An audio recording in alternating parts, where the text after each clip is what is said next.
greenteaguru.co.uk offers green tea, white tea, black tea, oolong tea, and we absolutely love Pu Erh Tea with offerings of Misty Peaks, Yunnan sourcing, Mung Hai, and Shaguan.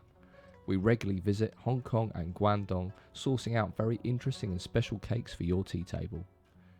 Green Tea Guru, based in UK with worldwide delivery.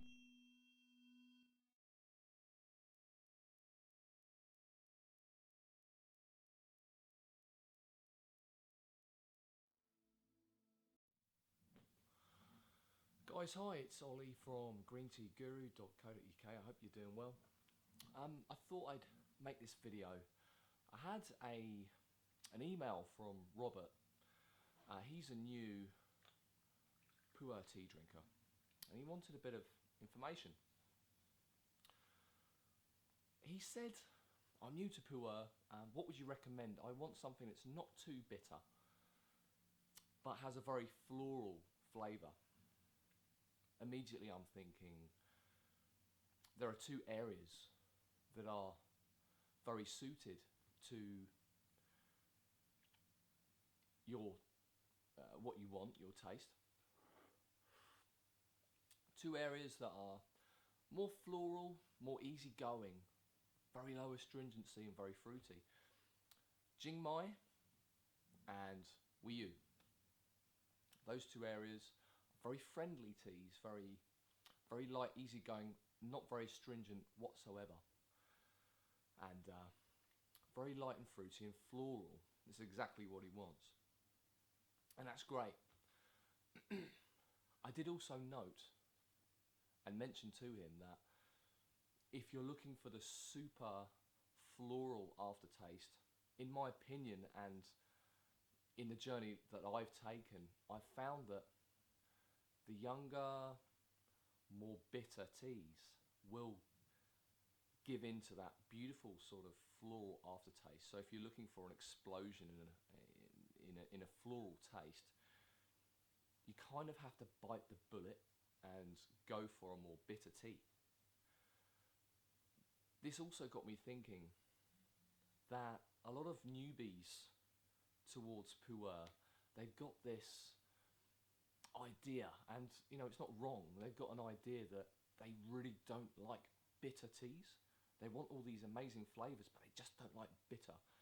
And that's understandable, because you know, in the rest of the tea world generally, you think about a tea with all these amazing flavours, but you don't like bitter. You want to stay away from bitter. Completely understandable. But if I were to give you a recommendation as a new drinker towards Pu Erh, try to embrace the bitterness, because you might think you don't like it, but you may be proved wrong. You have to give it a go, especially in a day and age where older Pu Erh tea, which is generally less bitter, is very expensive. You need to open your eyes to all the other possibilities, newer Pu Erh tea, and all the beauty that it has. There is a lot of beauty that can be found within newer raw Pu Erh tea that is slightly or maybe very bitter. Remember, as a newbie, there is a massive difference between astringency and bitterness. Astringency, if you can imagine, you're drinking a tea and it's like a long line of astringency, which is there, and you don't really want that. You don't want astringency. Astringency is pretty, generally, too much of it is not a good thing. Bitterness, however, has a bit more depth than astringency. It's something that will come, hang around for a bit, dissipate, and generally turn into a beautiful aftertaste. And please remember, in Pu Erh tea, aftertaste is a very big part of the whole admiration for this tea. Okay, so don't get put off by things you read online. Oh, it's bitter, because you might enjoy it. And as long as you're brewing this tea with the set parameters, the very short infusions, you can definitely push a lot of this bitterness away. it's really not as bad as some of these, black teas in tea bags. It's not like that. That's, yeah. Just so you know, I'm checking in on one of my favourite ripe Pu Erhs, and I'll show you in a second. This is V93, Mengai V93, 2015.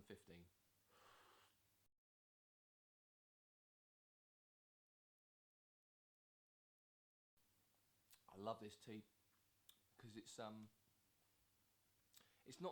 as coarse as some of the other recipes. It's generally um,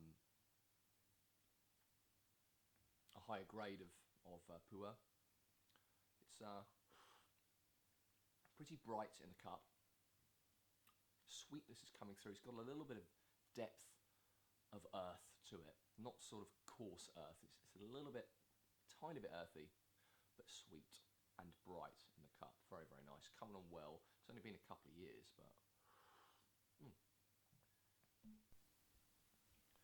So to recap, really, if you do want to stay away from the bitterness at all costs, those two areas I mentioned, Jingmai and Wiyu area, very friendly, very amicable. It's actually a Pu Erh tea that you can have a few quick infusions of, throw it into a big teapot, and it won't go bitter, generally speaking.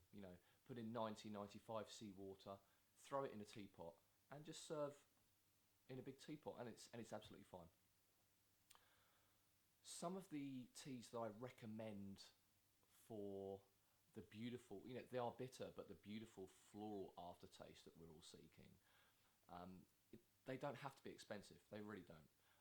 Something like the Menku Wild Arbor King is a really good cake.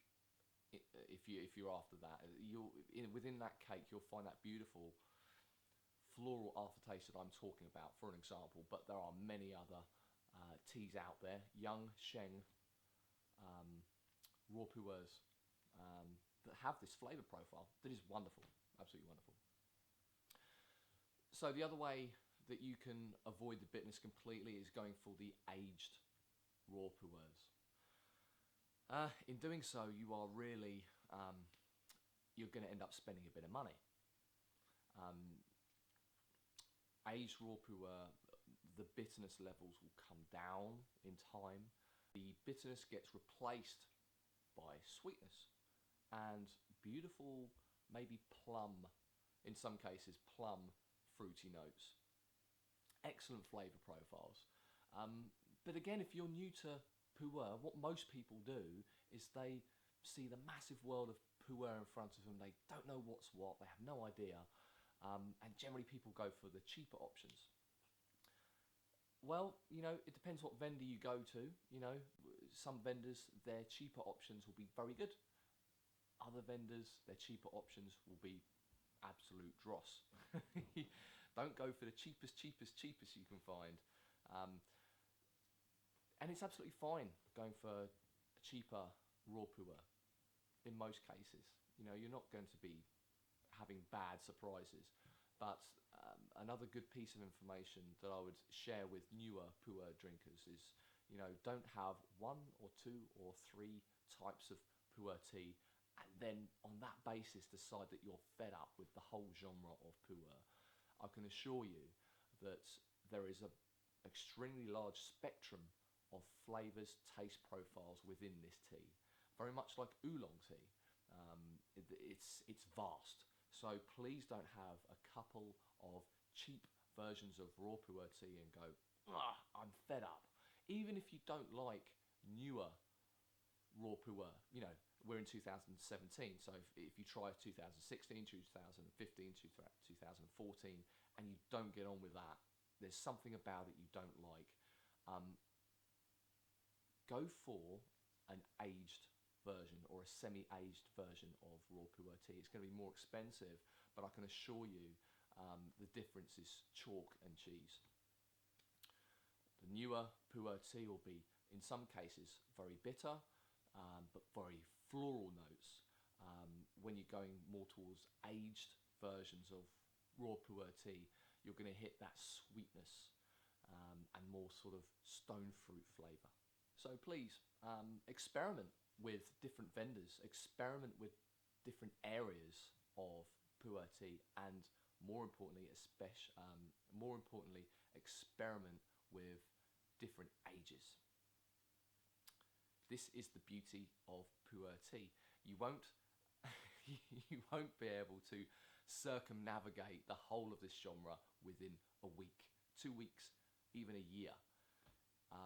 There's so much to learn, and it's an ongoing journey that we're all taking. And you know, you can get stuck into different years, different factory productions, then different areas, and then different storage locations. Hong Kong, Kunming, UK. You know, there's so much to explore. It's extremely fascinating. So, as always, I really hope you enjoyed this episode. My name's Ollie from Green Tea Guru. Check out our online tea store, worldwide delivery. Until next time, happy cupping.